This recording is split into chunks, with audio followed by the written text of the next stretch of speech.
Сайн байцгаана уу та бүхэнд өнөөдрийн мэндийг хүргэе. Өнөөдрийн сэдэв худалдааны үйл ажиллагааны бүртгэл. Энэ сэдвээр доорх 5 агуулгыг авч үзнэ гэж. Нэгдүгээр худалдааны үйл ажиллагаа гэж юу юм бэ? Параметрлын системийг тодорхойлох. Хоёр дахь нь параметрлын байнгын системээр худалдаа авалтыг бүртгэх. Гурав дахь нь параметрлын байнгын системээр борлуулалтыг бүртгэх. Дөрөв дэх нь нэгтлэн бод бүртгэлийн циклийн үе шатуудыг худалдааны үйл ажиллагаанд хэрэглэх. Тав дахь нь олон үе шатд орлогын тайланг нэг үе шатд орлогын тайлантай харьцуулах гэнэ. За ингээ хичээлийн агуулга 1 рүү орж байгаа юм. За худалдааны компани гэж. Тэгэхээр худалдааны компанийн онцлог нь нэг байгууллагаас тухайн барааг авсан бол авсан бараагаа л борлуулдаг. Өөрөөр хэлэх юм бол хувиргалт хийдэггүй гэсэн үг. Хувиргалт хийдэггүй. За жишээлх юм бол манай А компани Б компаниас ус авлаа гэж тооцсон. Ус авлаа. 1000 төгрөгийн өртөгтэй нэгжийн. За тийм ус судалтад авсан. За дээр нь 30% нэмэгдэлтэй үнээр энэ авсан бараагаа борлуулдаг гэж тооцсон. Тэр авсан усаа тэр чигт нь борлуулна. Гол нь ашгаа нэмж борлуулж байгаа гэсэн. 1000-аар авсан түүн дээр 300 ашгаа нэмээ 1300-д борлуулж гин гэсэн. Тэр худалдааны компанийн онцлог бол ямар ч байгууллагаас авсан бай. За тэр нөрөө үйлдвэрлэгч байна уу? Бөөний худалдаа эрхлэгч байна уу? Тухайн харилцагчдаас авсан барааг яг тэр чигт нь борлуулдаг. Гол нь ашиг нэмж борлуулдаг гэдэг санаа л явж гин гэсэн. Худалдааны компани гэдэг. За тэгэхээр бизнесүүд яаж явдаг вэ гэхээр энэ бөөний худалдаа эрхэлдэг компаниуд цаад үйлдвэрлэлийн газраас худалдаа авалтаа хийгээд тэр бөөний худалдаа эрхэлдэг газар нь жижиглэнгийн худалдаа эрхэлдэг газруудад борлуулалт хийж. Тэгэхээр бөөний худалдаа эрхэлдэг газар нь яаж ингэ үйлдвэрлэгчээс худалдан борлуулах зорилгоор бараа авцсан. Нөгөө усаа авцсан гэсэн үг. Усаа аваад тухайн усыг жижиглэнгийн худалдаа эрхэлдэг хүмүүст компаниуд борлуулж гин гэсэн үг. Тэгэхээр бөөний худалдаа эрхэлдэг газар бол худалдааны компани юм аа гэсэн үг юм тийм. За жижиглэнгийн худалдааны компани ч гэсэндээ бөөний худалдаа эрхэлдэг газраас худалдан борлуулах зорилгоор нөгөө усаа авцсан. Тэгэхээр жижиглэн худалдаа эрхэлж байгаа нөгөө тухайн дэлгүүрүүд ч юм уу те худалдааны компани юм аа. Худалдааны үйл ажиллагаа эрхэлж байна гэж ойлгох нь шүү дээ. Тэгэхээр эцсийн дүндээ үйлдвэрлэгчээс бөөний худалдаа, жижиглэнгийн худалдаа гэж явсаар байгаад эцсийн нэмэгдэл тэр дүнг бол хэн төлж ийн гэхээр хэрэглэгч төлдөг. Эцсийн үнийг хэрэглэгч төлдөг. Тэгэхээр бид нар худалдааны компани онцлогоо сайн ойлгож авлаа тийм ээ. Хамгийн гол нь компаниас худалдаа авалт хийгээд тухайн барааг борлуулна. Ямар ч хувиргалт хийхгүйгээр борлуулдаг гэдгээ сайн бодох нь тийм. За тэгээд орлогын үндсийн хөсрийг борлуулалтын орлого гэж хэлдэг. За үргэлжлээд үйл ажиллагааны цикл гэж. Тэгэхээр үйл ажиллагааны цикл дээр худалдааны компани үйл ажиллагааны цикл нь үйлчилгээний компани үйл ажиллагааны циклээс урт байдаг гэж. За хоёр циклийг энд харуулсан байгаа. За энд харуулж байна те. За эхлээ үйлчилгээний компани. Үйлчилгээний компани өөр нэг этгээдэд үйлчилгээ үзүүллээ. За зээлэр үйлчилгээ үзүүллээ. Түүнээс авлага бий болж. Тухайн авлагаа цуглууллаа, мөнгөө хүлээ авлаа, мөнгөтэй олчих. За цикл нь бол ингэж явагддаг гэсэн. Ингэж явагддаг. За харин худалдааны компани циклийг харуул бараа борлуулахын тулд эхлээд бараа авах хэрэгтэй гэж. Бараагаа худалдаж авна, бараатаа болно, тухайн авсан бараагаа борлуулна, дансны авлага үүснэ, авлагаа цуглуулна, мөнгөтэй олдог гэсэн. Мөнгөтэй олдог. Тэгэхээр эндээс харуул худалдааны компани үйл ажиллагааны цикл нөгөө бараа авахаас эхлээд мөнгө хүлээ авах хүртэлх хугацаа нь үйлчилгээний компаниг бодвол илүү урт байдаг юм аа гэдэг эндээс харах боломжтой байна тийм ээ. За үргэлжлээд худалдааны үйл ажиллагаан дээр орлогын хэмжилтийг харуулж байна. Орлогын хэмжилт. За нэгдүгээр компани үндсэн үйл ажиллагааны борлуулалтын орлого явж гин нэг борлуулалт гэж яриад байгаа тийм. Энэ борлуулалтын орлогоос тухайн тайлан хугацааны борлуулсан барааны өртгийг хаслаа. Тэнцүү нийт ашиг гардаг. Нийт ашиг. За нийт ашигаас хасах нь үйл ажиллагааны зардлууд тэнцүү тайлан хугацааны цэвэр ашиг юм алдагдал гарнаа гэж. гарна гэж. Тэгэхээр эндээс харуул энэ борлуулсан барааны өртөг гэдэг бол тайланд хугацааны турш борлуулсан барааны нийт өртөг юм аа гэж. Тайланд хугацаа гэдэг үг маань сар байж болно, улирал, жил, хагас жил байж болно. Тасалбар болгож байгаа хугацааных нь туршид гарсан нийт нөгөө борлуулсан барааных нь нийт өртөг байна л гэж ойлгох нь шүү дээ. Тайланд хугацаа 1 жил байсан бол 1 жилд би 100 удаагийн борлуулалт хийлээ.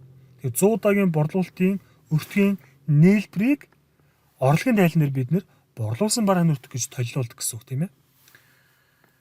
Тэгэхээр худалдааны үйл ажиллагаа бол орлогын хэмжилтээ ингэж хийдэг. За ашигын хэмжилтээ ингэж хийдэг гэсэн үг. За эндээс харуул энэ борлуулсан барааны өртөг, нийт ашиг гэдэг хоёр үзүүлэлтийг үйлчилгээний компанид ашигладаггүй шүү гэж. Ашигладаггүй шүү. Гэхдээ үйлчилгээний компани үзүүлж байгаа үйлчилгээнийхээ өртгийг компанида тооцоол явж байгаа гэсэн үг. Тооцоол явж байгаа. За үргэлжлээд бид нар зардлын урсгал дээр явж байгаа. За юу гэж нэхэр барометрийн эхний үлдэгдэл дээр худалдаа авсан барааныхаа өртгөө нэмчих юм бол үүнийг бид нар борлуулахад бэлэн барааны өртөг. Борлуулах боломжтой барааны өртөг гэж бас хэлдэг тийм. За энэ дүнгээсээ борлуулсан барааны өртгөө хасаад өгөх юм бол барометрийн эцсийн үлдэгдэл гарнаа гэдэг урсгалыг бол та харуулж байна тийм. Тэгэхээр компаниуд барометрийн бүртгэлдээ байнгын буюу тасралтгүй систем эсвэл цаг үеийн буюу үечилсэн системийн алийнч ашиглаж болно гэж. Алийнч ашиглаж болно. За эхлээд байнгын систем явж байгаа. Тэгэхээр байнгын систем нь барометрал бүрийн худалдаа авалт болон борлуулсан барааны өртгийн бүртгэлийг дэлгэрэнгүй байдлаар харуулж явдаг систем байна. Дэлгэрэнгүй байдлаар. Хизээ хэдийг авсан, хизээ борлуулалт хийгд өртөг нь хэд байсан гэдгийг харуулж идэг гэсэн үг. За дээрэс нь барометралын зүйл тус бүрийн хувьд үлдэгдлийг бас харуулж идэг. Хизээ авсан, хэдийг ямар өртгөөр зарсан, үлдэгдлийн тоо хэмжээ, өртгөн нийдвэ гэдгийг бүгдийг харах боломжтой байнгын систем дээр. Мөн дээрээс нь компани борлуулалт гарсан тухай бүр борлуулсан барааны өртгийг тодорхойлдог. Тийм тасралтгүй үргэлжилдэг системийг бид нар байнгын систем гэж хэлдэг. За харин цаг үеийн систем нь барааны үлдэгдлийн бүртгэлийг дэлгэрэнгүй хөдөлдөггүй гэж. Хөдөлдөггүй. За мөн дээрээс нь тайланд хугацааны тоолгоо явуулаад борлуулсан барааны өртгийг нэг л удаа тодорхойлдог гэж. Бид нар байнгын системдэр бол бараа зарах тоолондоо тухайн тайланд хугацаанд 10,000 удаа борлуулалт хийсэн бол 10,000 удаа борлуулсан барааны өртгийг тооцдог. Харин цаг үеийн системдэр 10,000 борлуулалт гарсан ч нэг л удаа тасалбар болгож борлуулсан барааны өртгийг тодорхойлдог онцлогтой гэж. За яаж тодорхойлох вэ гэхээр барааныхаа эхний үлдэгдэл дээр цэвэр худалдаа авалтаа нэмээд за энэ хоёрын нийлбэрийг бид нар борлуулахад бэлэн барааны өртөг гэж хэлдэг тийм ээ. За үүнээс барааны эцсийн үлдэгдлийг бид нар тоолцсон байгаа. Тоолоод тухайн барааныхаа өртгийг тооцоод 250,000 гарцсан байгаа юм. Тэгэхээр борлуулахад бэлэн байгаа сая 100,000-аас үлдэгдэл 250,000 гэх юм бол тухайн тайланд хугацааны борлуулсан барааны өртөг нь 850,000. За иймэрхүү байдлаар цаг үеийн систем бол тооцоолж явдаг гэсэн үг. Тэгэхээр бараагаа зарах тоолондоо бид нар дэлгэрэнгүй бүртгэлийг бол харуулдаггүй юм байна. Үлдэгдлийг харах боломжгүй юм байна гэж ойлголоо шүү дээ. Бараагаа зарах тоолондоо өртөг тооцдгүй юм байна. За тэгэхээр эндээс харуул байнгын системийн гол давуу тал нь за энэ бол уламжлалт арга гэж хэлдэг. За нэгжийн үнэлгээ өндөр байгаа бараанууд дээр ихэвчлэн ашигладаг. За мөн дээрээс нь альч цаг үед борлуулахад бэлэн байгаа барааны тоо хэмжээ өртгийг харуулдаг гэж. Тэр 7 хоногийн хугацаа гарч байна уу, нэг өдрөөрч байна уу бид нар борлуулахад бэлэн байгаа барааныхаа тоогоо харж болдог. За тухайн өдрийн, тухайн 7 хоногийн борлуулсан барааны өртгийг харж болдог. Үлдэгдлийг харж болдог гэсэн үг. Дэлгэрэнгүй бүртгэл барометрийн картыг бэлтгэдгээрээ нөгөө товчоо дайлан бэлтгэдгээрээ байнгын систем нөрөө давуу талтай гэсэн үг. А мөн дээрээс нь цаг үеийн системийг бодвол хяналт сайтай байдаг гэж. За энэ нөгөө дэлгэрэнгүй бүртгэлтэй холбоотой гэсэн үг. Цаг үеийн системдэр бид нар бараагаа зарах тоолонд өртөг тооцохгүй. Тэр ямар өртөгтэй бараа зарсан, үлдэгдэл хэд үлдсэнийг бид нар тооцоолохгүй яваад байгаа гэсэн үг. Тооцоолохгүй яваад. Тэр тайланд хугацааны эцэст бид нар барааныхаа үлдэгдлийг тооцчоод тэр дүнгээ ашиглаад борлуулсан бараа нөртгийг тооцоо явж байгаа. Ямар ч нөгөө бараа дутах, бараа илүү гарах гэдэг нөгөө хяналтын асуудлыг хийдэггүй гэсэн. Харин байнгын системээр бид нар ямар ч цаг үед нөгөө гинтийн тооллого болсон ч барааныхаа үйлдэлийг програмаас татж яваад тоолгоо явуулаад за бүртгэлийн үйлдэлтэй тоол үйлдэл таарч ийн үгүй юу гэдгийг хянаад явах боломжтой байдаг. За хянахад мэдээж бараа дутаж болно, илүү гарч болно. За түүний шалтгааныг олоод цаашаага дотоод хяналтаа улам төгөлдржүүлээд явдаг гэсэн үг. Засаад сайжруулад явдаг гэсэн үг. За үргэлжлээ бид нар бараа материалын байнгын системээр худалдаа авалтыг яаж бүртгэх вэ гэдэг талаар бол үзэж байна. Тэгэхээр худалдаа авалт бол мэдээж бэлэн мөнгөөр хийгдэж болно. Эсвэл зээлээр хийгдэж болно. Тэгэхээр бараа материалыг бид нар худалдаж авахад хүлээн зөвшөөрөхөд барааг борлуулагчаас хүлээн авах үедээ бид нар хүлээн зөвшөөрч хэмждэг. Тэр мэдээж гол зорилго бол нөгөө худалдан борлуулах зорилгоор авсан гэдэг зүйлээ үндэслээ бид нар хүлээн зөвшөөрнө. Тэгээд хэмжилтээ хийж явна тийм. За мөн дээрээс нь бид нар худалдаа авалт хийгээд за зээлийн худалдаа авалт хийгээд цаа талаас нэхэмжлэг хэрдэг. Нэхэмжлэг хэрдэг. За бидний слайдын баруун талд нэхэмжлэгийн загварыг харуулсан байна тийм. Сангийн сайдын 2017 оны 347 гэдэг дугаарын тушаалын хавсралт дээр байгаа бидний анхан шатны баримт явж нэхэмжлэг гэдэг. За нэхэмжлэг төр мэдээж борлуулж байгаа талын бүх мэдээлэл байна. Худалдаа авж байгаа талын мэдээлэл, нэхэмжилж байгаа огноо, төлбөр хийх хугацаа. За мэдээж дээрэс нь ямар төрлийн үйлчлэгийг авсан бэ те. Одоо энд бол нөгөө худалдааны компани учраас манайх усундаа худалдаж авсан байна. Нийтдээ 3800-ийн үнийн дүнтэй бараа материал худалдаж авсан байна гэж. Тэгэхээр энэ цаад борлуулагч талаас ирж байгаа нэхэмжлэг нь манай худалдаа авагч талын хувьд бол дэмжих баримт юм аа гэж хэлдэг. Бараа материал ирэхэд бид нар бараа материалын орлогын баримтаа үлдэж байгаа. Тэр нь өөрөө манай компани үндсэн баримт болж байгаа тийм. Харин цаа талаас ирж байгаа нэхэмжлэгийг бол бид нар дэмжих баримт гэж ерөөдөө хэлдэг гэсэн үг. За тэгэхээр бараагаа худалдаад авсан цаад компаниас нэхэмжил ирсэн нэхэмжлийг бид нар хүлээн авах үедээ журналыг бичиж байгаа. За дээрэс нь нэхэмжлэгээс гадна цаад бол мэдээж бараа материалын зарлагын баримтыг үлдсэн байгаа гэсэн үг. Нийт 3800 үнийн нүдэ ус ундааны зарлагын баримтыг үлдсэн. Зарлагын баримт нэхэмжлэг хоёр манай компанид ирсэн гэсэн үг.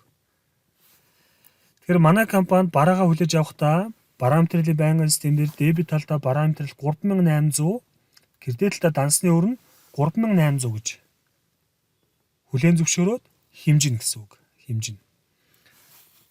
За бараагаа авцсан. Тэгэхээр бараа авахтай холбоотой бид нар энэ барааны эзэмшилтэй холбоотой тээвэрлэлийн зардал гардаг асуудал байна. Тээвэрлэлийн зардал. Тэгэхээр тээвэрлэлийн зардалтай холбоотой хоёр нөхцөл байдаг.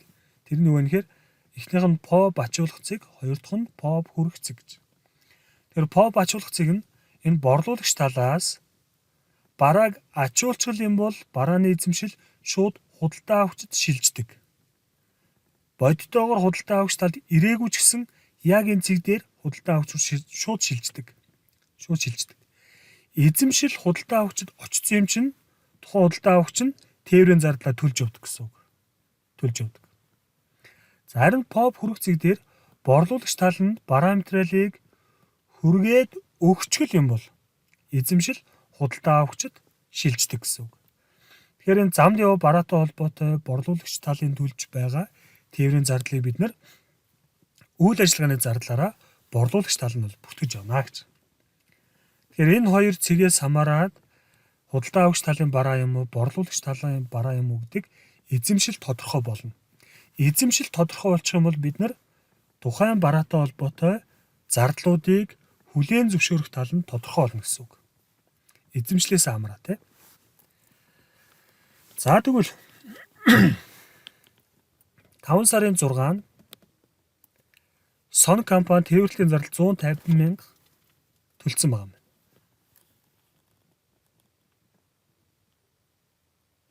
Сон. За тэгэхээр сон гэдэг чинь юу шүү дээ манайх. Худалдаа авагч тал. Бидний нэхэмжилтээр байгаа тийм. Тэр худалдаа авагч тал тээвэрлэлтийн зардал төлж байгаа нөхцөл байнгын систем ашиглаж байгаа бол тухайн зардлыг барааныхаа өртөгтэй шингээж бичдэг. Дебитлээ бараа материал 150, кредитлээ мөнгө 150. За хэрвээ тээвэрлэлтийн нөхцлөөр нөгөө POP хүргэцийг нөхцөлтэй байсан бол нөгөө борлуулагч тал нь тээврийн зардлыг төлдөг гэсэн. За тийм нөхцөлд яах вэ гэхээр борлуулагч тал нь дебитлээ тээврийн зардал 150, кредитлээ мөнгө 150 гэсэн бичлэгийг хийдэг гэсэн үг. Тэр POP ачуулах цэг бол эхний бичлэлт байна. POP хүрэх цэг бол бичлэлт 2 байна гэж ойлгох нь шүү, тийм ээ. За бид нар бараагаа хүлээн зөвшөөрөөд хэмжээд бүртгээд авсан байна. Тэгээд цаатлын зарлагын баримт, нэхэмжлэх, за манай сон компани бараа материал орлогын баримтын үндэслэлийг бид нар орлогодод авсан байна. За гэтэл худалдаа авсан бараанаас зарим нь эвдэрсэн байж болно, гэмтсэн байж болно. Эсвэл чанарын шаардлага хангахгүй байж болно гэж. Энэ үед худалдаа авалтын буцаалт бий болдог. Худалдаа авалтын үнийн бууралт бий болдог гэж. Бий болдог. Хэрвээ бид нар зээлээр бараа худалдаад авсан байсан бол буцаалтыг хийхэд тухайн дансны өрийг бууруулах байдлаар бид нар бичлэлтэй ээж явна.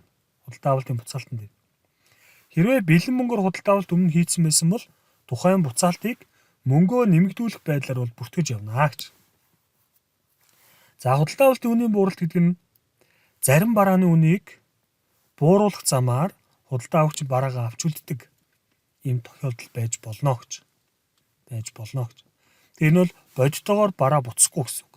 Зүгээр л барааны төлөх үнчин л буурна гэсэн үг. Тэгвэл худалдаа авалтын буцаалт үнийн бууралт гарч байгаа жишээг бид нэр харвал за худалдаа авагч сон компани 5 сарын 8-нд 300 төгрөгийн үнэтэй бараа материал борлуулагчид буцаасан гэж. Тэгвэл энэ нөхцөлд бараа материалын байнгын систем дээр дебитлээ дансны өр 300, кредитлээ бараа материал 300. Өмнө нь бид нар зээлээр бараа авсан байгаа шүү дээ. Анх 3800 үнэтэй бараа авсан тийм. Тэр өрнөөс буцаалт хийгднэ гэсэн үг.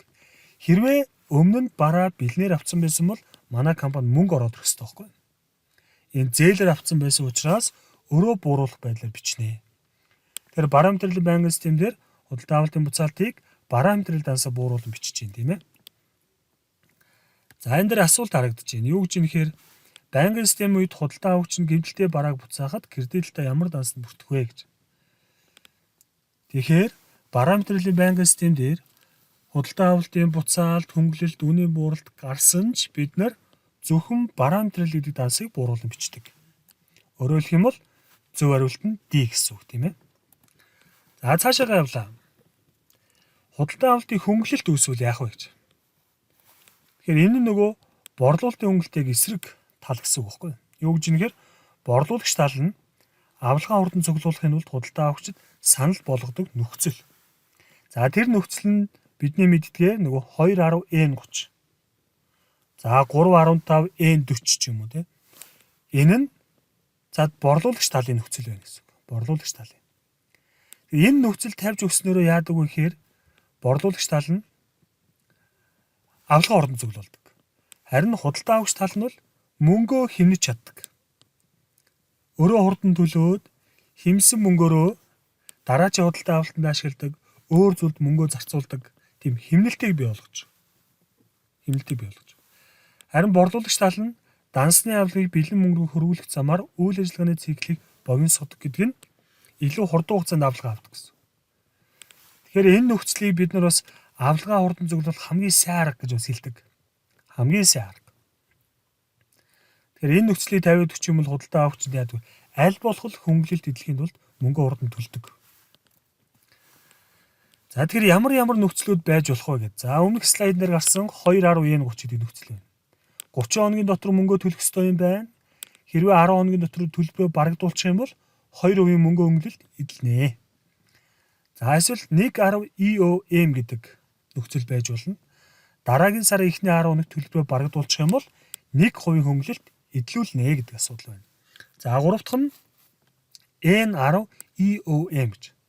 Дараагийн сарын эхний 10 хоногт төлөх цэвэр дүн гэдэг. За иймэрхүү хөнгөлөлтийн нөхцлүүд байж болно гэж. Тэгэхээр бодит практик дээр мэдээж энэ тоонууд нь өөр байж болно шүү дээ. Энэ нөгөө 5 20 N60 гэдэг юм уу те. 5 10 EOM ч гэдэг юм уу. За N20 EOM ч гэдэг юм уу те. тухайн бодит байдал дээр энэ тоонууд өөр байж болно. Тэгэхээр ийм төрлийн хөнгөлөлтийн нөхцлүүд борлуулагч талаас санал болгож болдгийм байна гэдгийг л харуулж байна гэсэн үг. Тэгэхээр ийм нөхцөлтэй байхад худалдаа авагч тал дээр бүртгэл яаж хийх вэ гэдгийг хамтдаа харъя гэж. За ямар жишээ вэ гэхээр нөгөө сон буюу худалдаа авагч тал нь үлдэгдэл 3500 төгрөгийг хөнгөлөлтийн сүүлийн өдөр болох 5 сарын 14-ний өдөр төлсөн гэж. Тэр 5 сарын 4-нд худалдаа авалт хийгдсэн 3800-ийн худалдаа авалт. Дараа нь буцаалт 300 хийгдсэн. Тэр худалдаа авагч талын хувьд 3500 өртөө байгаа гэсэн. Тэр энэ өрөөсөө хөнгөлөлтөд тооцоход 2-оор тооцсон. Нөхцөл нь нөгөө 2.10 байгаа шүү дээ, тийм. Тэр 70 гэсэн. Тэгэхээр журналын бичлэгээ харуул дебитлээ дансны өр нийт 3500-аар буураад кредитлээ хөнгөлөлтийн дүнгээр параметрын дансыг бууруулан бичдэг. Банк систем дээр 70. Тэгээ хөнгөлөлт тассан дүнгээрээ кредитлээ мөнгө нь 3430. Тэр хөнгөлөлтийн хугацаанд мөнгө төлж байгаа учраас манай компани 3500 биш 3430-ыг төлж байна гэсэн үг. Төлж байна. За эсвэл энэ худалдаа авагч нь хөнгөлөлтийн хугацааны дараа нөгөө 10 хоногоос хойшоо төлбөрөө барагдуулсан бол. За энэ нөгөө 6 сарын 3-нд барагдуулсан байна. Энэ нөхцөлд ямар нэг хөнгөлөлт идэлхгүй учраас дебитлээ дансны өрн 3500, кредитлээ мөнгө нь 3500 гэсэн бичлэлтийг хийнэ гэсэн. За тэгэхээр хөнгөлөлтийн тооцоолол дээр байгаа нэг зүйл нь хөнгөлөлт идэх хэрэгцээ шаардлага байгаа юу гэдгийг тооцоолж харуулсан байна. 3500-г 2% хөнгөлөлт. За дээрэс нь нөгөө 30-10 гэдгийг нөгөө 20 өдрийн хугацааны хөрөнгө оруулалтын дүн гэдэг. За энэгээр юуг харуулж ийн гэхээр 50-82-ийн хөнгөлөлтийг хэмнэх боломжтой юм байна гэдэг зүйлийг харуулж байгаа гэсэн үг тийм ээ. Тэгэхээр бидний саяны сон компаниуд бүртгэлийг нэгтгээд Т дансаар илэрхийлж харуулах юм бол параметрын дансны дебит талдаа эхлээ худалдаа авалт хийгдсэн. Дотгч тээврийн зардал буюу бараа авахтай холбоотой зардал 150 ингээ параметрын данстай бичсэн. Худалдаа авалтын буцаалт 300 кредитлтэй бичсэн. Хөнгөлөлт 70-аараа параметрын кредитлтэй бичсэн. Тэгэхээр эдгээр гүйлгийн үр дүнгээр параметрын дансны үлдэгдэл нь 3580. За үүнийг бид нар бас цэвэр худалдаа авалт гэж хэлдэг. Тухайн тайланд хугацааны параметрын цэвэр худалдаа авалт нь 3580 байна гэдгийг харах боломжтой байна тийм ээ. За тэгвэл бид нар бараагаа авсан, бараа авахтай холбоотой хөнгөлөлт буцаалт үнийн буралдаа бүртгэсэн. Одоо борлуулалт явж байна. Банк системээр. Тэр борлуулалт хийхдээ муу адилхан бид нар бэлэн мөнгөөр борлуулалт хийж болно, зээлээр борлуулалт хийж болно. Тэр үйлчлэгээний бизнестэй адилхан, үйлчлэгээний орлоготой адилхан бид нар борлуулалтын орлогыг гүйцэтгэлийн үргээ биелүүлэх үед хүлээн зөвшөөрдөг. Үйлчлэгээний компани ч үйлчлэгээ үзүүлчих юм бол орлогоо хүлээн зөвшөөрдөг тийм. Түүнтэй адилхан борлуулалтын компани ч үүргээ биелүүлэхэд буюу за энд харуулж байна тийм. Борлуулагчаас худалдаа авагчид барааг шилжүүлсэн үед гүйцэтгэлийн үүрэг биелдэг. Тэгэхээр компаниудын онцлог бодох юм бол зарим компаниуд нөгөө point of sale буюу постээр борлуулалт хийдэг. Борлуулалтын цэг дээр гэсэн үг. За тэр үед бид нар нөгөө дэлгүүр ороод бараа авахд яг тэр постээр нь очиж төлбөрөө төлдөг. Тэр нь өөрөө компани борлуулалтаа шууд хүлээн зөвшөөрч ийн гэсэн үг. Барааг бидэнд шилжүүлсэн байна. Үүргээ биелүүлсэн. Гүйцэтгэлийн үүргээ биелүүлсэн. За тэгээ борлуулалтын нэхэмжлэн мэдээж зээлийн борлуулалтыг дэмжих. За ер нь бол борлуулагч талын хувьд бол үндсэн баримт юм аа л гэсэн үг шүү дээ. Үндсэн баримт. За тэгэхээр бидний нөгөө нэхэмжлэг энд харагдаж байгаа. Сангийн сэдвийн 2017 оны 347 гэдэг тушаалын дагуу энэ нэхэмжлэгийг бол үлддэг. Яг одоогоор практик дээр хэрэгжиж байгаа нэхэмжлэх гэсэн үг тийм ээ. Тэгэхээр параметрын байнгын систем дээр борлуулалтыг бүртгэхдээ хоёр бичлэлт хийдэг гэж. За эхний бичлэлт нь борлуулалтын үнээрээ бичлэлт хийдэг. Борлуулалтын үнээрээ. Бэлнээр борлуулалт хийсэн бол дебитлээ мөнгө, кредитлээ борлуулалтын орлого. Хэрвээ зээлийн борлуулалт хийсэн бол дебитлээ дансны авлага, кредитлээ борлуулалтын орлого гэж. За дараа нь борлуулж байгаа барааныхаа өртгөөрөө бичлэлт хийдэг гэж. Өртгөөрөө. Дебит талдаа борлуулсан барааны өртөг, кредитлээ параметр гэсэн бичлэлтийг хийдэг. Тэгэхээр параметрын байнгын системийг ашигладаг компаниудын хувьд борлуулалт хийх болгондоо өртгийн бичлэлт, борлуулалтын үнийн бичлэлтийг заавал хийж явдаг гэсэн.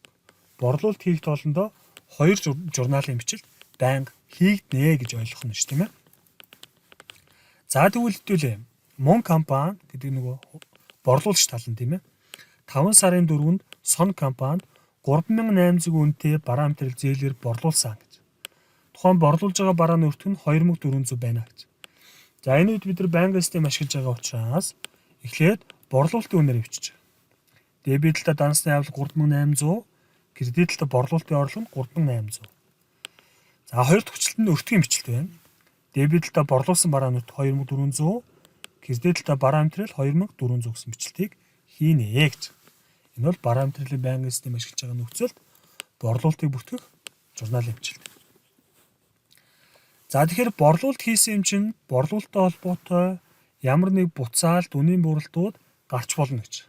Гарч болно. Тэгэхээр энэ борлуулалтын буцаалт, үнийн буралт нь худалдан авалтын буцаалт, үнийн буралтын яг эсрэг тал нь гэж ойлгож болно те. Яг эсрэг тал. За мөн дээрээс нь борлуулалтын буцаалт, үнийн буралт гэдэг данс нь борлуулалтын орлогын сөрөг данс. Орлогын данс чинь кредитлтэй байгаад байгаа юм те. Сөрөг гэдэг бол дебитлтэй байгаа дансууд гэж ойлгоно те. Тэр борлуулалтын буцаалт, үнийн буралт чинь бидний нөгөө зарлын дансуудаа бүтсэн яг адилхан байна гэж ойлгоно. Тэгэхээр заавал борлуулалтын орлого дансаа дебитлтэй бууруулж бичихгүйгээр борлуулалтын буцаалт гээд сөрөг данс ашиглаад байгаа ямар учиртай юм бэ гэдгийг харуулж байгаа юм.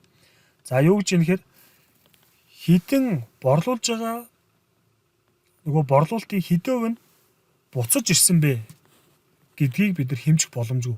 Хэрэв орлого дансаа бууруулчих юм бол. Тэгэхээр хэдэн хувь нь буцаж ирсэн гэдгийг тодорхойлох зорилгоор бид нар борлуулалтын буцаалт гэдэг тусдаа дансыг бол ашигладаг юм байна. За мөн дээрээс нь борлуулалтын орлого дансаа бууруулаад бичих юм бол зэрэгцүүлэх боломжийг бол гажуудуулж байдаг юм байна гэж. За үргэлжлээд хэдүүлээ борлуулалтын буцаалттай холбоотой жишээг хамтдаа харъя. За мөн компани борлуулалтаас 300 төгрөгийн үнэтэй бараа материал буцаж ирсэн. Буцаж ирсэн барааны өртөг нь 140. Тэгэхээр бараа материалын банкны системийг ашиглаж байгаа нөхцөлд бараа материалыг зарцуулахдаа бид нар өртгөөрөө бичлэгийг борлуулалтын үнээрээ бичлэл хийж байгаа. Харин борлуулсан бараанаас буцаж ирж байгаа нөхцөлд яг адилхан өртгөөрөөч буцаанд борлуулж байгаа үнээрээ ч буцаадаг. За өөрөөр хэлэх юм бол эхлээд борлуулалтын үнээрээ буцаалтаа хийж. Дебитлээ борлуулалтын буцаалт 300, кредитлээ дансны авлага 300. Хэрвээ бэлэн борлуулалт байсан бол бид нар кредитлээ мөнгө өрөнгө байх ёстой байсан гэсэн үг. За одоо өртгөөрөө буцаах юм бол дебитлээ бараа материал 140, кредитлээ борлуулсан барааны өртөг нь 140. За үргэлжлээд борлуулалтын хөнгөлөлт гэж. Тэр энэ бол нөгөө худалдан авалтын хөнгөлөлтийн яг эсрэг тал гэж ойлгож болно. Гол зорилго нь мэдээж борлуулагч талын хувьд авалгаа хурдан цуглуулах зорилгоор хэрэглэгчдэд санал болгож байгаа нөхцөлийг бид нар борлуулалтын хөнгөлөлт гэж хэлдэг. За энэ нь өөрөө борлуулалтын орлогын сөрөг данс юм аа. Тэгэхээр орлогын данс ч өөрөө кредитлтэй байгаа учраас орлогын сөрөг данс нь дебитлтэй байна гэдгийг бол тодруулж хэлж өгсөн байна. За тэгэхээр борлуулалттай холбоотой гүйлгээнүүдээс харвал компани борлуулалтын орлого нь 3800 байгаа юм байна. За үүнээс борлуулалтын буцаалт 300 гарсан юм байна. Борлуулалтын хөнгөлөлт 70 гарсан юм байна. Тэгэхээр нийт борлуулалтын орлогоос борлуулалтын буцаалт, хөнгөлөлт, үнийн буралтаа асах юм бол компани цэвэр борлуулалт нь 3430 байна гэж. Тэгэхээр манай улсын тайлангийн маягтан дээр орлогын дэлгэрэнгүй тайлангийн эхний мөрөн дээр цэвэр борлуулалт гэж байгаа. За тэр дүн дээр 3430-ыг тойллуулнаа гэж ойлгох нь шүү, тийм ээ. За үргэлжлээ. Тэгэхээр саяны борлуулалтын хөнгөлөлтийг яаж тооцсон бэ гэдгийг энэ журналын эмчилтээс хамтдаа харъя. За сон гэдэг бол худалдан авагч тал тийм ээ. Худалдан авагч тал нь нөгөө үлдээдэл 3500 төгрөгийг хөнгөлөлтийн сүүлийн өдөр болох 5 сарын 14-нд төлсөн гэж. Тэр мөн компани хувьд гэдэг бол борлуулагч талын хувьд бичлэлтийг яаж хийх вэ гэж. Тэгэхээр бид нар 3800 төгрөгийн зээлийн борлуулалт хийгээд түүнээс борлуулалтын буцаалт 300 гараад тухайн худалдаа авагчаас 3500 авлагатай болцсон байна. За тэр авлага хөнгөлтийн сүүлийн өдөр авч байгаа. Тэгэхээр хөнгөлөлт тооцсон. Журналын бичлэгийг харвал эхлээд хөнгөлтөд тооцохдоо 3500-аас 2% тооцохоор 70 гарч байгаа. Тэр 3500 биш 70-ын хөнгөлөлт хассан нүгээрээ бид нар 3430-ыг хүлээн авнаа. Тэгэхээр журналын бичлэгийг харуул дебетэлтэй мөнгө нь 3430 дахиад дебетэлтэй борлуулалтын хөнгөлөлт 70 кредитэлтэй дансны авлага гэсэн бичлэлтийг бичиж өгнө гэсэн үг. За үргэлжлээ бидний дараачийн агуулга явж байгаа нэгтлэн бод хүртгэлийн циклийн үе шатуудыг худалдааны компанид хэрэглэх гэдэг. За эхлээд тохируулах хүчлэлт явж байна. Тохируулах хүчлэлт. Тэгэхээр энэ тохируулах хүчлэлт нь өөрөө үйлчлэгээний компани бичлэлтэй яг адилхан байдаг юм аа гэж. Яг адилхан байдаг. За мөн дээрээс нь юу байх вэ гэхээр бүртгэл дээрх дүнг биетээр байгаа дүнтэй тааруулахын тулд нэмэлт тохируулга хийж өгдөө гэж. За өөрөөр хэлэх юм бол бүртгэл дээр параметрал 100 сая өртөгтэй байсан чинь бодитоор тоолоход 98 сая. Эсвэл 105 сая. Нөгөө параметрал илүү гардаг дутдаг асуудал байгаа. Тэгэхээр барааны илүүдэл ба дутагдал дээр бид нэр тохируулга хийж өгнө гэж. За мөн дээрээс нь энэ тохируулга хийхэд бид нэр параметрал гэдэг дансыг ашигладаг. Борлуулсан барааны өртөг гэдэг дансуудыг ашигладаг юм аа гэж. За жишээ харъя гэж. За мөн гэдэг бол мэдээж борлуулагч тал явж. Борлуулагч талын параметралын үлдэгдэл нь 40500 байгаа юм байна. 40500. Бүртгэл дээр байгаа үлдэгдэл гэсэн үг. Нөгөө бид нар байнгын системээр явж байгаа шүү дээ. Бараа авлаа, бараа нь зарж байгаа барааны өртөг, барааны үлдэгдэл гэдэг. Бүгдийн нөгөө параметралын карт товчоо тайлангаараа дэлгэрэнгүй харуулж байгаа. За тэр бүртгэл дээр 40500-ийн бараа байна гэсэн үг. За гэтэл биетээр бид нар тоолгоо хийж үзэхэд барааны үлдэгдэл 40,000 байгаа байна. Энэ үед тохируулах журналын бичлэлтийг борлуулагч тал нь бичнэ гэсэн үг. За бичгтээ параметрал биетээр 40,000 байгаа учраас зөрүү 500-аараа дебетэлтэй борлуулсан барааны өртөг 500, кредитэлтэй параметрал 500 гэсэн бичлэлтийг бичиж өгнө. За үргэлжлээд бид нар тохируулах хүчлэлтэй бичсэн юм чинь түүний дээр хаалтын бичлэлтэй хийнэ. Тэгэхээр хаалтын бичлэлээр бид нар эхлээд орлогуудаа хаадаг тийм ээ. Орлогуудаа хаадаг. Тэгэхээр орлогын нас чинь кредитэлтэй байгаа хаахын тулд дебетэлтэй бичих ёстой учраас дебетэлтэй борлуулалтын орлого нь 480,000, орлого зардын нэгдсэн нас нь кредитэлтэй 480,000. За түүний дараа зардлуудаа хаадаг. Тэгэхээр зардлууд дотор бидний борлуулалтын орлогын сөрөг дансууд байгаа.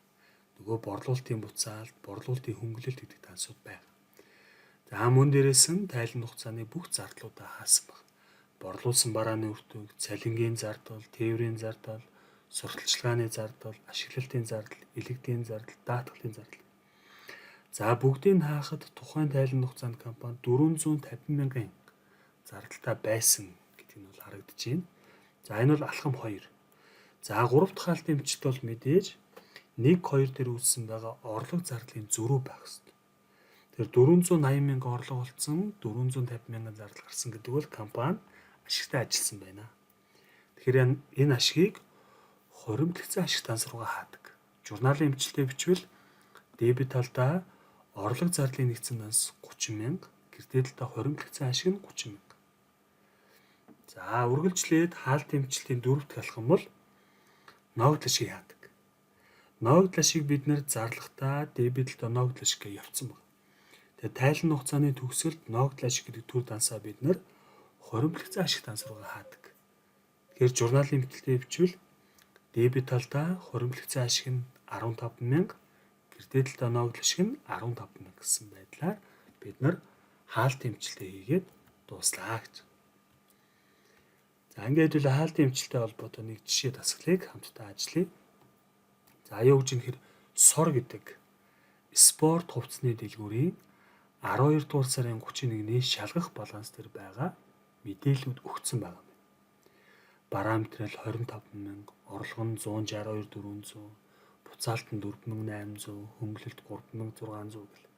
За ингээд зардлын мэдээлэл, зарим орлогын мэдээлэл өгсөн байна. За хийх зүйл нь энэ худалдааны компани хаалтын бичлэгийг бэлтгэе гэж. За хаалтын бичлэгийг бэлтгэхдээ эхлээд орлогын дансаа хаадаг. Орлогын хоёр төрлийн данс байгаа юм байна. За өөрөөр хэлбэл борлуулалтын орлого буюу үндсэн үйл ажиллагааны байнга давтагдах шинжтэй орлого гэсэн үг.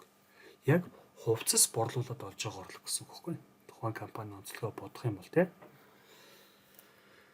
Мөн дээрээс нь түрээсээ орлого байгаа юм байна. Тэгэхээр хоёр төрлийн орлогоо бид нар хаахтаа дебет талдаа борлуулалтын орлого нь 162,400, дахиад дебет талдаа түрээсээ орлого нь 6,000, нийлбэр дүнгээрээ орлого зардлын нэгдсэн дансны кредит талдаа 168,400 гэж бичнэ.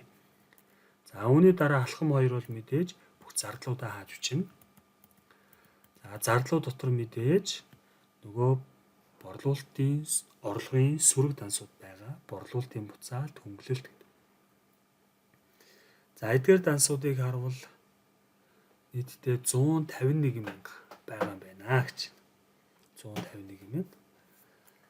За цаашаагаа бол мэдээж бид нар орлого зардлын зөрүү дүнгээрээ ашиг алдагдлаа хааж үздэг тийм ээ.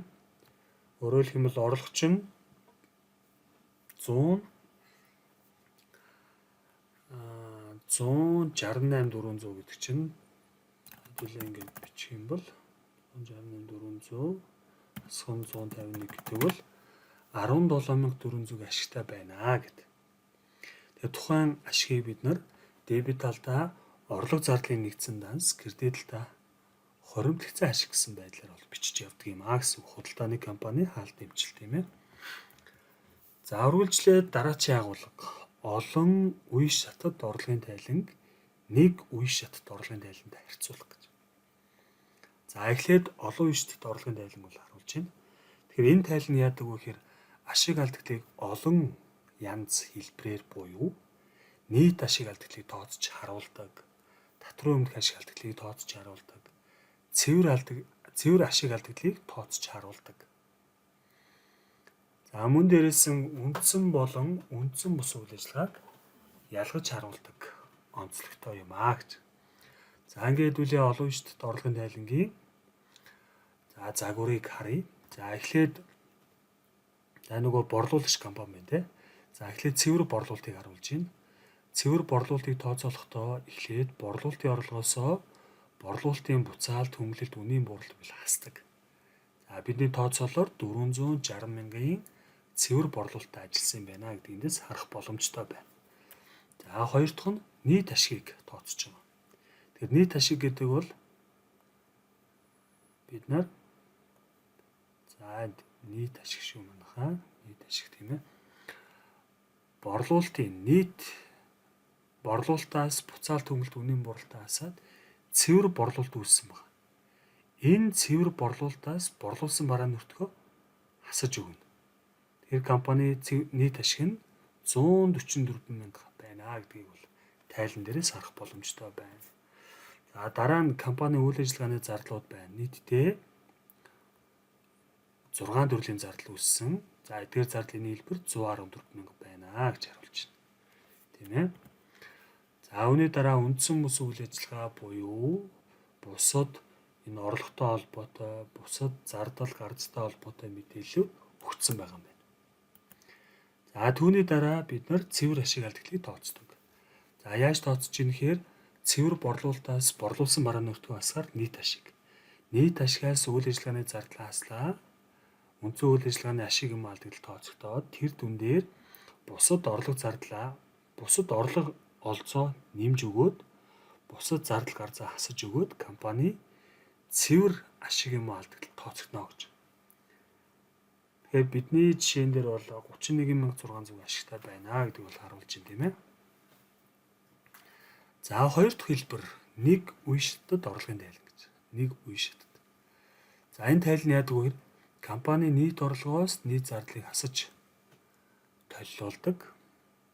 Тэгэхээр энэ үе шатад орлогын тайланг ашиглах хоёр шалтгаан юу вэ гэхээр нийт орлого нь нийт зардлаас давах хүртэл компани ямар нэг ашиг хэрэгжихгүй. гэж үздэг нэг шалтгаан байна. Хоёр дахь нь хэлбэр нь энгийн. Уншихад их хэлбэр байдаг гэж. Энгийн бөгөөд хэлбэр. Тэр тайлангийн мэдээлэл хэрэглэгч нар маань тухайн тайланг хараад нийт орлого нь юм байна, нийт зардал нь юм байна. Тэгэхээр компани ашигладаг юм байна гэдгийг их амархан байдлаар харах боломжтой байдгаар энэ онцлогтой гэж. Тэгэхээр нэг үешт орлогын тайлангийн загварыг харуулж байна те. За эхлээд орлого дотроо компани цэвэр борлуулалт, хөөгийн орлого, за үндсэн хөрөнгө үл хүлээн зөвшөөрлтийн олз байна. Өөрөөр хэлэх юм бол нийт орлого нь 463,100. За үүнээс зардлуудаа хасах юм бол борлуулсан барааны өртөг байна.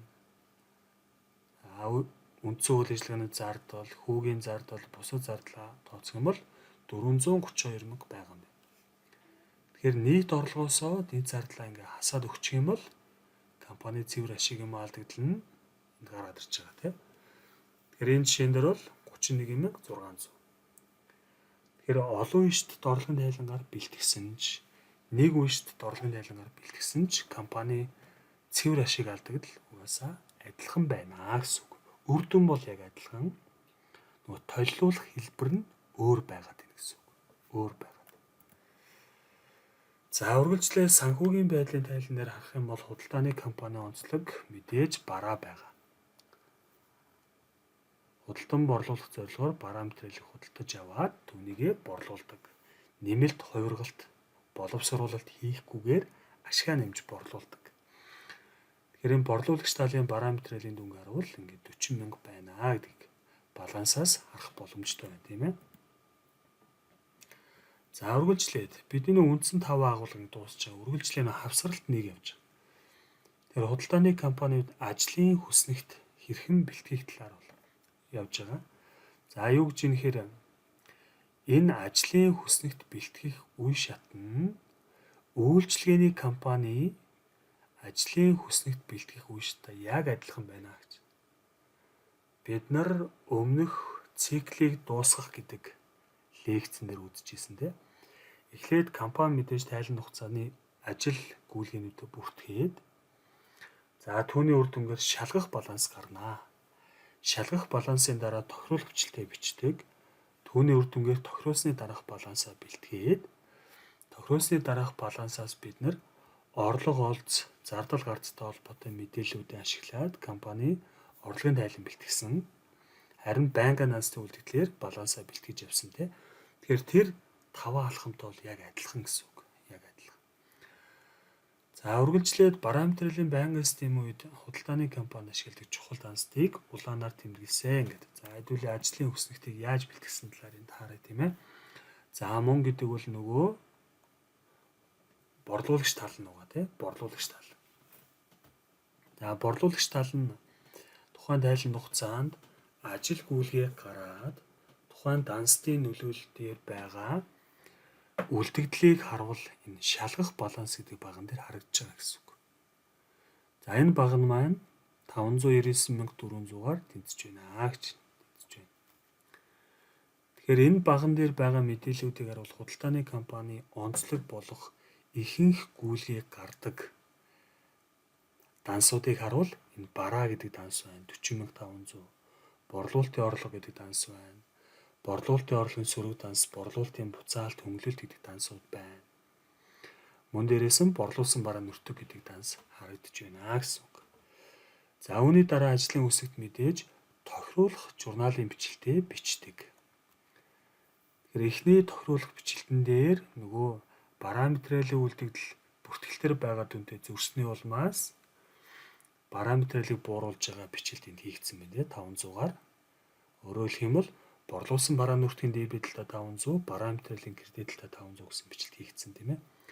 За хоёр дахь нь нөгөө даатгалын зардлаа тохируулж бүртгэсэн байна. Энд зардлаа хүлээн зөвшөөрсөн тийм ээ. За гурав дахь нь тайлан хугацааны илэгдлээ бүртгэсэн байна. Дөрөв дэх нь хоримтлагдсан цалингийн зардлаа энд бүртгэжээ гэж. За ингээд ажлын үсэгт мэдээж тохируулах хүчлэлт бага нь дебет кредит талдаа 15,500-аар тэнцэж байна гэж. Тэгэхээр үүний дараа энэ шалгах баланс дээр байгаа дүн дээр тохируулах хүчлэлтийн нөлөөг оруулж ирээд тохируулсны дараах балансыг бид нар бэлтгэдэг. За энд харагдаж байна тийм ээ. 612,400-аар ингэ тэнцэж байна гэж. Тэгэхээр тохируулсны дараах баланс дээр компани байнгын болон төр гэдэг бүх дансууд бол харагдаж байна. Одоо энэ бүх төр дансууд, бүх байнгын дансуудаас зөвхөн орлого, олж, зардал гарцтай холбоотой төр дансуудыг орлогын тайлан дээрээ толиулаад бид нөгөө орлогын тайлангийн үйл ажиллагааны үр дүнгээ тооцох боломжтой гэж. Борлуулалтын орлого, буцаалт, хөнгөлөлт, үнийн бууралт, борлуулсан барааны өртөг гэл. Тэгээ бусад зарлуудаа бүгдийг энд толиулаад компани орлого нь 480, зардал нь 450, зөрүү дүнгээрээ компани 30,000 ашигтай байна гэдгийг энд сарах боломжтой байна. За түүний дараа бид нэр байнгын дансны үлдэгдлийг энэ хаалтын дараах баланс гэдэг баган дээр гаргаад ирж байгаа. Байнгын данс буюу хөрөнгийн, өв төлбөрийн, өмчийн дансуудыг үл энд харуулж байгаа. Тэр хаалтын дараах баланс маань ажлын үснэгтээр 162,400-аар тэнцэж байна гэдгийг харах боломжтой байна. Тэгэхээр энэ ажлын үснэгтээр байгаа улаанаар тэмдэглэсэн байгаа дансууд бол яг худалдааны компаниуд чухал байнга ашиглагддаг дансууд гэсэн үг байхгүй. Бараа гэдэг данс, орлого гэдэг данс, хөнгөлөлт, буцаалт, борлуулсан барааны өртөг гэдэг дансууд нь хамгийн чухал дансууд юм аа гэдгийг харуулж байгаа. За үргэлжлээд бидний хувьд хавсралт 2 цаг үеийн системээр гэж. Тэр эхний 5 агуулгад бид нар бараамтрлын байнгын систем ашигладаг нөхцөл худалдаа авалтыг яаж хийх юм, борлуулалтыг яаж бүртгэх юм гэдэг талаар бол үзсэн байна. Одоо хавсралт 2 дээр цаг үеийн систем дээр худалдаа авалтыг яаж бүртгэх юм, борлуулалтыг яаж бүртгэх юм бэ гэдэг талаар бол үзнэ гэж. Тэгэхээр цаг үеийн системээр борлуулсан барааны өртгийг тодорхойлоход параметрын данс нь бол өөрчлөлт ордоггүй гэж. За мөн дээрээс нь эцсийн үлдэгдлийг биетээр тоолж тодорхойлдог гэж. Биетээр тоолцоод тухайн өртөх тооцох аргаасаа хамаарад эцсийн үлдэгдлийн нийт өртгийг бол тодорхойлдог гэсэн үг. Тодорхойлдог. За мөн дээрээс нь тайланд үеийн эцэс хүртэл борлуулсан барааны өртгийг тодорхойлдоггүй тийм онцлогтой. Бид нар 2025 онд нийтдээ 10,000 борлуулалтын гүйлгээ гарсан гэж тооцсон. Тэр байнгын системдэр бол 10,000 удаагийн борлуулсан барааны өртгийг бид нар тооцоолж байгаа. Гэтэл цаг үеийн системдэр 10,000 удаа борлуулалт хийхдээ өртгийн бичлэлт огт тооцохгүй, огт бичихгүй байна. Тэгээ тайлангийн сүүлийн өдөр буюу 12 сарын 31-ний өдөр бид нар барааны эцсийн үлдэгдлийг тоолоод тодорхойлсны дараа нэг л удаа 2025 оны борлуулсан барааны өртгийн нийт дүнгээр нь бол гаргаж ирдэг. Тийм онцлогтой. Тухайн жилээр нь үежилж цаг үеийн системийг бид нар үежилсэн систем гэж яриад байгаа тийм. Тодорхой хугацаагаараа үежилж өртгийг тооцоолдог. За тийм систем байна. За тэгэхээр энэ слайдн дээр цаг үеийн системээр борлуулсан барааны өртгийг тодорхойлж байгаа тооцоолыг харуулж байна тийм. Борлуулагч талын барааны ихний үлдэгдэл 36 байгаа. За энэ нүднэр худалдаа авалт нь 325 байна. Худалдаа авалтаас буцаалт хөнгөлөлтөө хасах юм бол 17,200-г хаслаа. Цэвэр худалдаа авалт нь 307,800. Бараа авахтай холбоотой тээврийн зардлыг бид нар дотогш тээврийн зардал гэж хэлдэг тийм ээ. Тухайн зардлыг барааныхаа өртөгтэй шингээж өгнө. За эндээс харуул худалдаа авсан барааны өртөг нь 320,000 болж байна. Тэгэхээр барааны ихний үлдэгдэл дээр цэвэр худалдаа авалтаа нэмэх юм бол борлуулах боломжтой буюу борлуулахад бэлэн байгаа барааны өртөг гэсэн үг тийм ээ 356. За энэ дүнгээсээ бид нар тайлангийн сүүлийн өдөр буюу 12 сарын 31-ний өдөр бараагаа тоолоод өртөх тооцох аргаараа өртгийн тооцоолоход 40,000 гарсан байгаа юм байна гэж барааны үлдэгдэл. Тэгэхээр борлуулахад бэлэн байгаа бараа 356,000-аас барааны эцсийн үлдэгдэл 40,000 хасах юм бол 2025 оны борлуулсан барааны нийт өртөг нь 316,000 байгаа шүү гэдгийг энэ тооцоолоос харах боломжтой байна. За тэгвэл ажил гүйцэтгэлийг яаж бүртгэх вэ гэж. За борлуулалт хийх бүртээ бид нар орлогыг бол бүртгэж явна. За бэлэн борлуулалт хийсэн бол дебет талтай мөнгө, кредит талтай борлуулалтын орлого, зээлийн борлуулалт бол мэдээж дебет талтай дансны авлага, кредит талтай борлуулалтын орлого гэсэн бичлэл бол хийгээ явна гэж. Харин борлуулалт хийсэн өдрөө барааны өртгийг бичихгүй гэж. Байнгын системдэр бол бид нар бараагаа зарах тоолондоо өртгийн бичилд борлуулалтын үнийн бичлэгийг бичиж байсан бол цаг үеийн системдэр зөвхөн борлуулалтын бичлэгийг бичдгээр онцлогтой. За тэгээд тайлаглалын сүүлийн өдөр бид нар параметрын тоог тодорхойлсноор яах вэ гэхээр эцсийн үйлдвэрлэлийн өртгийг тодорхойлох боломжтой болдог.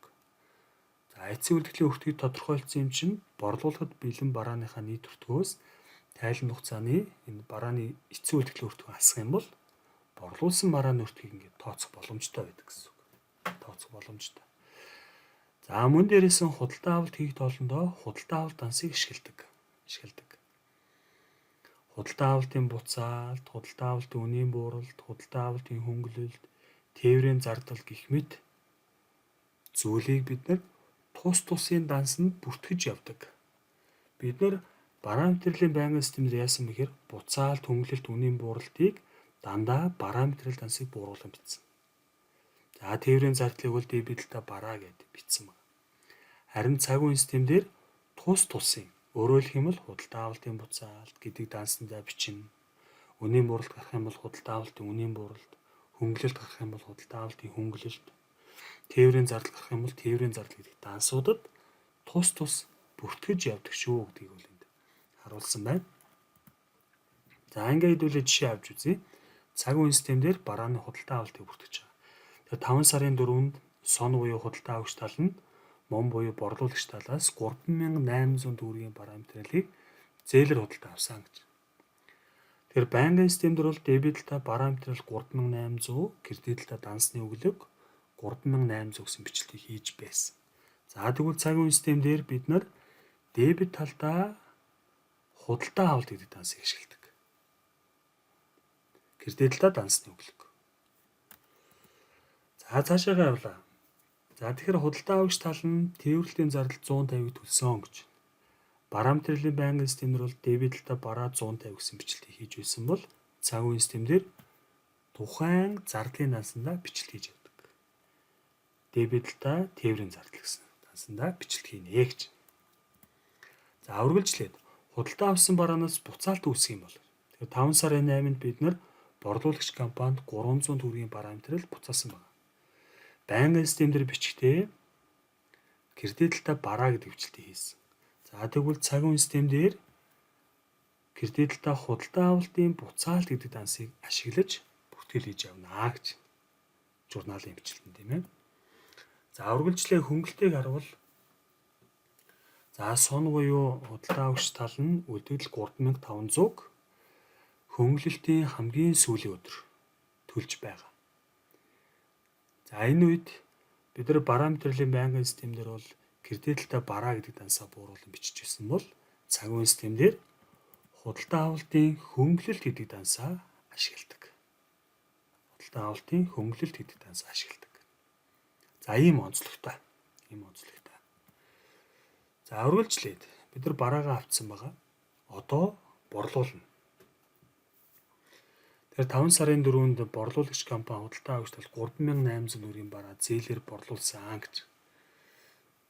Тэгэхээр параметрын байнгын системээр бол борлуулалтын үнээрээ бичдэг, өртгөөрөөж бичдэг байсан бол цаг үеийн системээр зөвхөн борлуулалтын үнээрээ энэ бичлэлээ хийдэг.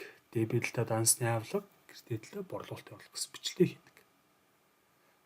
Харин борлуулсан барааны өртгийн бичлэлийг хийдэггүй шүү гэдгийг бас тайлбарлаж өгсөн байна те. Бараагаа зарах тоолондоо байнгын системээр бол өртөг тооцдог. Цаг үеийн системээр бол зөвхөн борлуулалтын үнийн бичлэлийг хийж явдаг. За ийм онцлогтой гэдгийг харуулж байгаа тийм ээ. За борлуулсан бараанаас буцаалт ирсэн байгаа. За энэ буцаалтын бичлэлт бол мэдээж байнгын системтэй яг адилхан. Дебет талдаа борлуулалтын буцаалт, кредит талдаа дансны авлага гэсэн бичлэлт байгаа.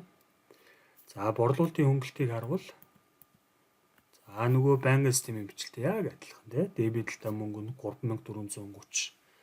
Дебет талдаа борлуулалтын хөнгөлөлт тал, кредит талдаа дансны авлага нь 3500 гэсэн бичлэлтийг бичнэ гэсэн үг. За ингээд бид нэр худалдааны үйл ажиллагааны бүртгэл дээр параметрийн хоёр системийг бол үзэж байгаа. Хоёр систем. Өөрөөр хэлэх юм бол параметрийн байнгын систем, параметрийн цаг үе системийн ялгааг бол харуулж байгаа гэсэн. Тэгэхээр сон гэдэг бол нөгөө худалдаа авагч тал уу. Худалдаа авагч тал. Тэгэхээр хоёр систем дээр бичлэлтийг бид нар бичсэн байгаа. За энэ слайдер бол яг ялгааг ингэж тодруулж харуулж байгаа гэсэн. Тэгэхээр худалдаа авагч талын бүртгэл дээр параметрийн байнгын систем ашиглаж байгаа нөхцөлд бараагаа авах тоолондоо бараа дансандаа бичлдэг юм. Бараатай холбоотой худалдаа авахтай холбоотой нөгөө зарлууд гарсан бол бараа дансандаа капиталжуулж бүртгэнэ. Харин буцаалд үүсэх юм бол, үнийн бууралт үүсэх юм бол, хөнгөлөлт үүсэх юм бол дандаа бараа дансаа бууруулан бичдэг байнгын систем дээр. Онцлог байна тий. Харин цаг үеийн систем дээр яаж юм гэхээр бараагаа авахдаа дандаа худалдаа авалт дансыг ашигладаг. Бараа авахтай холбоотой зардал үүссэн бол тухайн зардлын дансандаа бичнэ. Худалдаа авалтын буцаалт, хөнгөлөлт, үнийн бууралт гарсан бол тус тусын дансандаа бичлэлт хийдэг шүү гэдэг ялгааг энд харуулж өгсөн байна тийм ээ. За борлуулагч талын хувьд за энэ хоёр системийн ялгааг ус харуулж байна тийм. Өмнөх слайднэр бараа авж байгаа бичлэлтийн ялгаа байсан бол энэ слайднэр бараа борлуулж байгаа үеийн ялгаанууд харагдаж байна.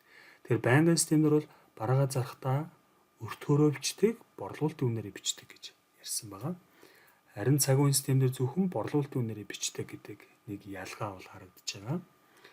За мөн дээрээс нь байнгын системээр борлуулсан бараа буцаад ирчих юм бол борлуулалтын үнээрээж буцаана, борлуулалтын өртгөөрөөж буцаадаг. Харин цаг үеийн системээр зөвхөн борлуулалтын үнээрээ буцаалтаа хийж явдаг. Борлуулалтаа өртөг бичээгүй учраас өртөг буцаж ирэхгүй л гэсэн утгатай тийм ээ. За дараа нь хөнгөлөлтийн хугацаанд төлбөрөө авцсан бол бичлэлт нь бол ингээ яг адилхан харагдаж байна гэдгийг бол харуулж байна тийм ээ. Параметрийн байнгын систем, цаг үеийн системээр бараагаа авах тоолондоо, бараагаа зарах тоолондоо бичлэлтүүдийн үндсэн ялгааг бол харууллаа гэж. За тэгэхээр параметрийн цаг үеийн систем дээр энэ ажлын хүснэгтийг бэлтгэсэн байдлыг бол харуулж байна. За мөн гэдэг бол нөгөө борлуулагч талын бүртгэл явж байна тийм. Борлуулагч талын ажлын хүснэгт. Тэгэхээр борлуулагч тал нь параметрийн цаг үеийн систем ашиглаж байгаа нөхцөлд тухайн худалдааны компани дээр үүсдэг чухал дансуудыг энд улаанаар тодолж харуулсан байна.